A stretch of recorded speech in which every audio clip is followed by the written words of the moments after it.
allons-y, allons-y. Fonction trigonométrique. Ok, fait que là, avant de faire les fous,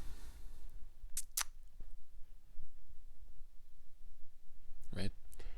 Ok, fait que dans le plan cartésien, ok, qu'est-ce que ça veut dire un cercle trigonométrique? Ça veut juste dire que c'est le cercle de rayon 1. Le rayon d'un cercle, c'est du centre jusque-là. Le rayon, c'est 1.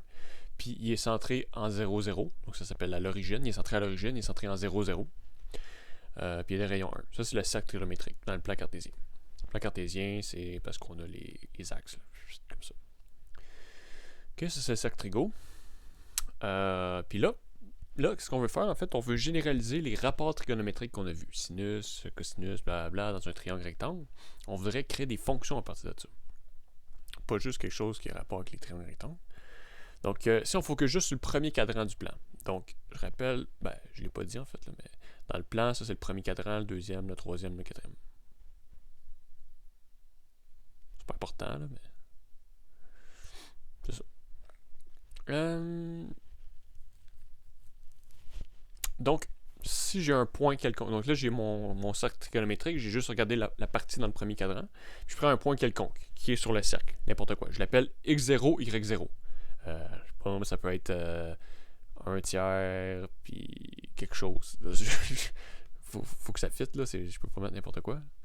Mais un point sur le cercle trigonométrique, on l'appelle x0, y0. Peu importe.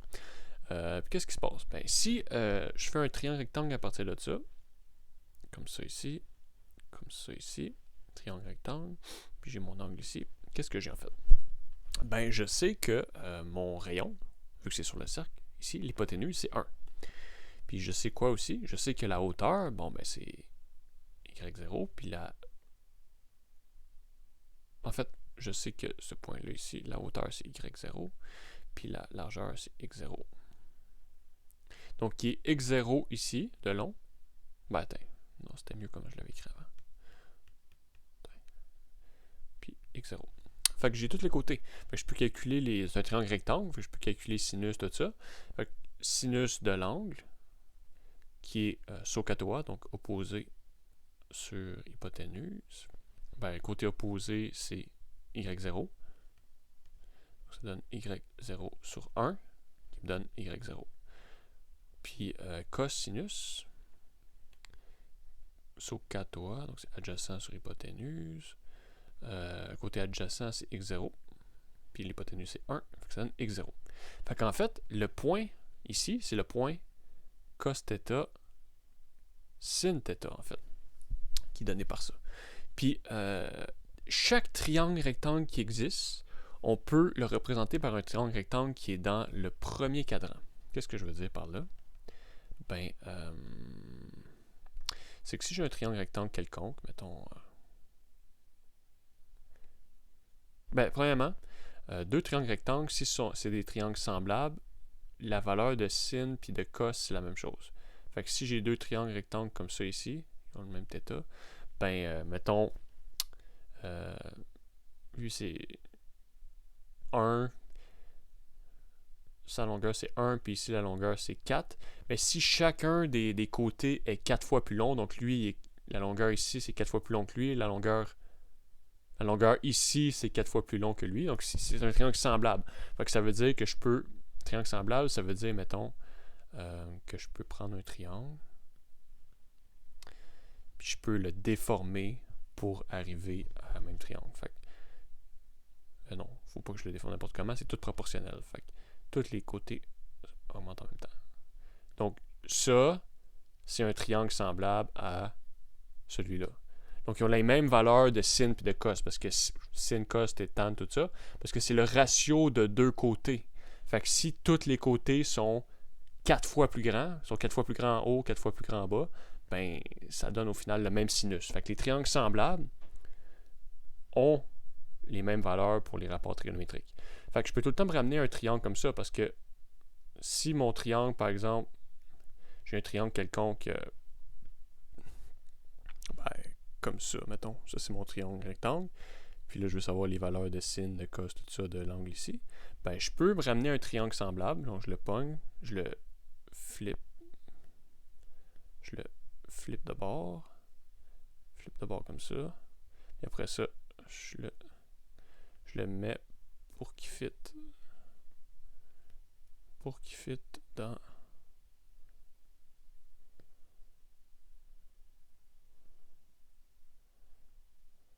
et voilà. Donc j'ai un triangle semblable que la valeur de sinus, cosinus, tout ça, ça va être exactement le même que mon triangle que j'avais au début. Il ressemblait à ça. Bref, tous les triangles rectangles qui existent sur Terre sont représentés là-dessus. Puis, c'est bien. Donc, qu'est-ce que j'ai d'autre? Ben, si je regarde les autres fonctions, je peux les regarder si je veux. À partir de ça, on a tout. Donc, tan, θ, ça serait... c'est opposé sur adjacent, mais c'est la même chose que sin sur cos. OK?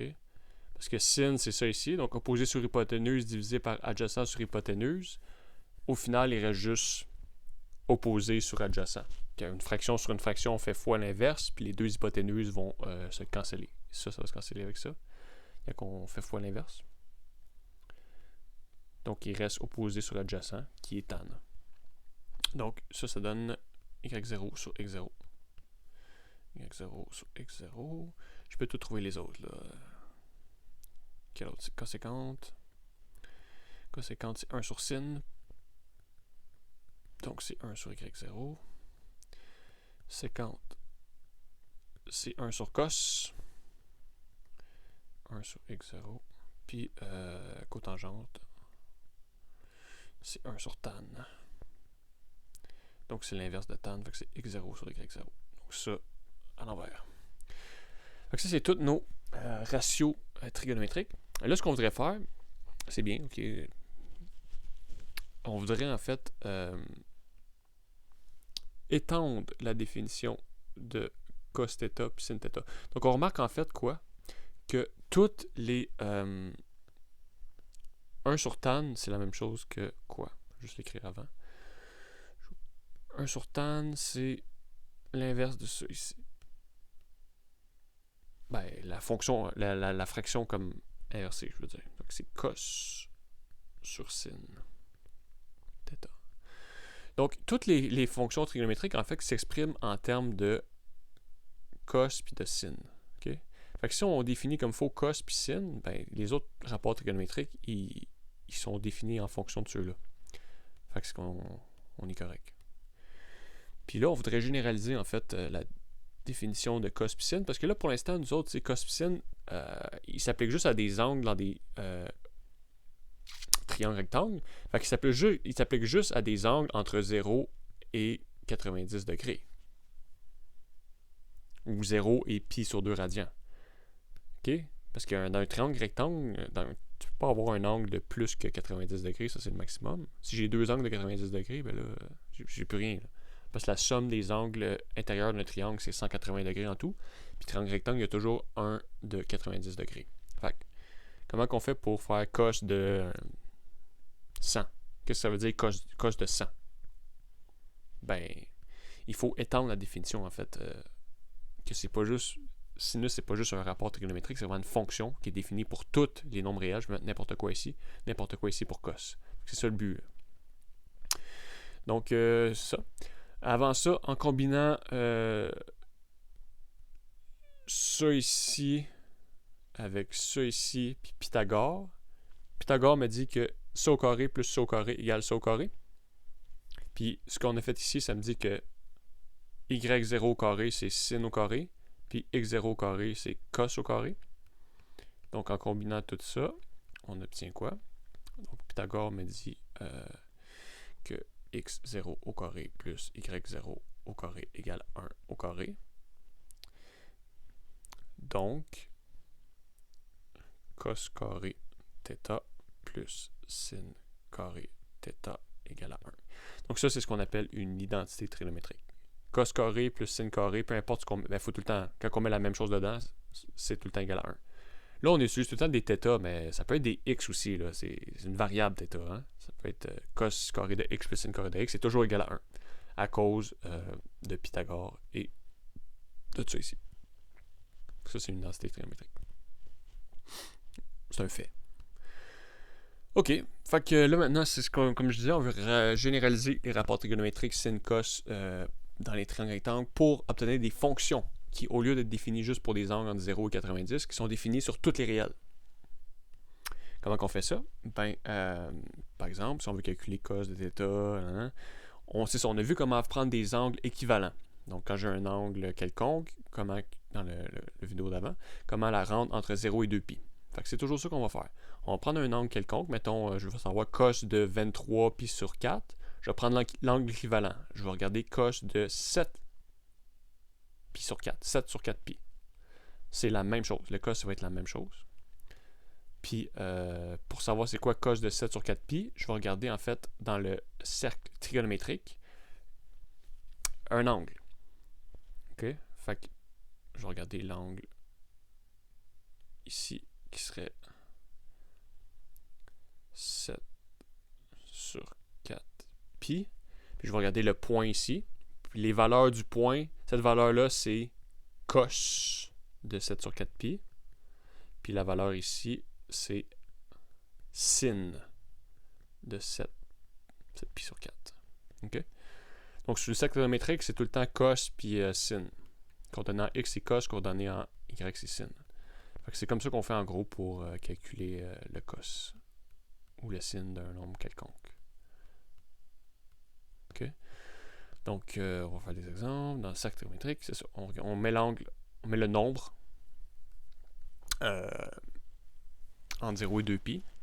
Ça, c'est si c'est en radian. Sinon, on le mettrait entre 0 et 360 degrés, peu importe. En général, on va travailler en radian à partir de maintenant pour les angles.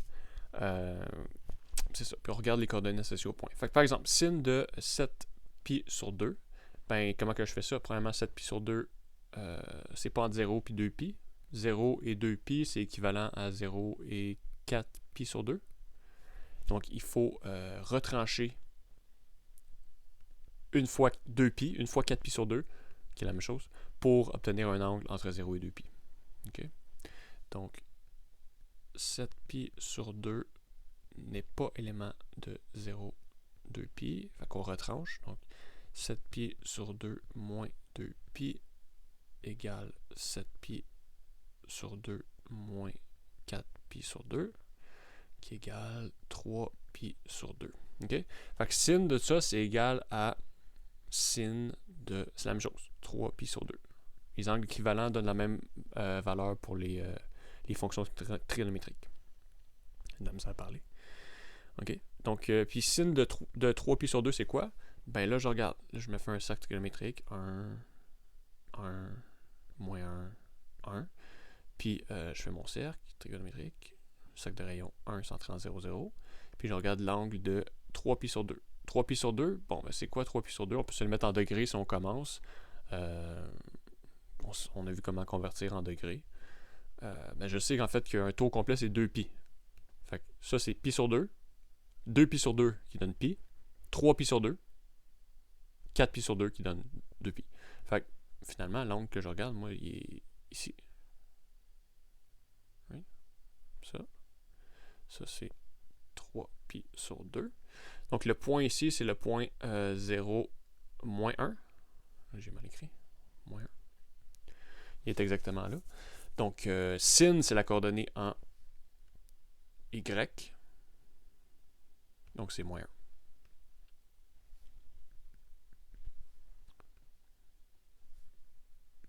Je vais peut-être mettre une flèche qui dit... On a pris ça ici. La coordonnée en y, c'est sin. Cos de 7π sur 2, ça aurait été quoi? Ben, ça aurait été 0. OK?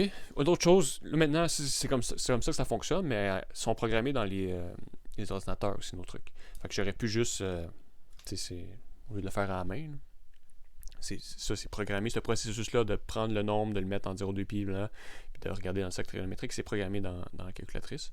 Donc on peut prendre, mettons, 7 fois π divisé en 2. Puis là, on prend sinus. Puis on se rend compte que ça marche pas. Pourquoi? Parce que ça, c'est pas un angle en degrés, c'est un angle en radian. OK? Fait qu'il faut mettre la calculatrice en radian ici, rad. Puis là, on fait la même chose. Puis là, on va avoir le bon truc. Il faut toujours s'assurer que sa calculatrice elle utilise la bonne mesure. Tu fais construire une clôture chez vous, 2 pieds de haut ou 2 mètres de haut, ça fait une méchante différence. Il faut prendre la bonne unité de mesure. Donc ici, je te dis l'angle 7 pieds sur 2 en radian. S'il n'est pas spécifié de degré, c'est en radian. OK. Donc, je recommence. Elle est en radian. 7 fois pi divisé par 2, ça me donne quoi? Ça, je prends le sinus, ça me donne moins 1. Si j'aurais voulu l'avoir en degrés, ben là, je peux prendre, c'est combien ça? 180, 270. Donc ça, c'est équivalent. On pourrait le mettre aussi en, je sais pas comment ça donne en degrés, là, mais on peut mettre, mettons en degrés, 270, ça donne moins 1. Donc, sinus et cosinus en particulier, ben, ils sont tout le temps entre. Donc, sinus, c'est la coordonnée en Y. C'est tout le temps entre moins 1 et 1. Ben, ça, c'est pour sinus. Puis cosinus, c'est la coordonnée en X. Donc, c'est tout le temps entre moins 1 et 1. Moins 1 et 1 sont inclus, parce qu'à ce point-là, il est inclus. À ce point-là, il est inclus. OK?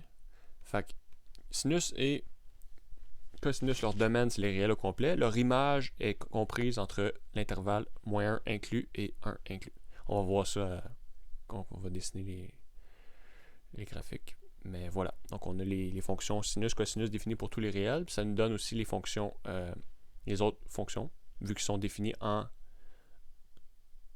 utilisant ces fonctions-là.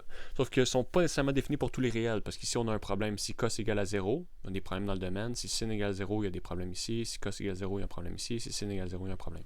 Fait qu'ils ne sont pas définis pour tous les réels. Ils ont certains points qui ne sont pas définis. Mais presque pour tous les réels sont définis les 4 autres fonctions trigonométriques. Donc ça, on va voir ça bientôt. Leur graphique, juste je vais avoir une idée de c'est quoi leur graphique, puis le domaine, tout ça. OK, donc voilà. Voilà.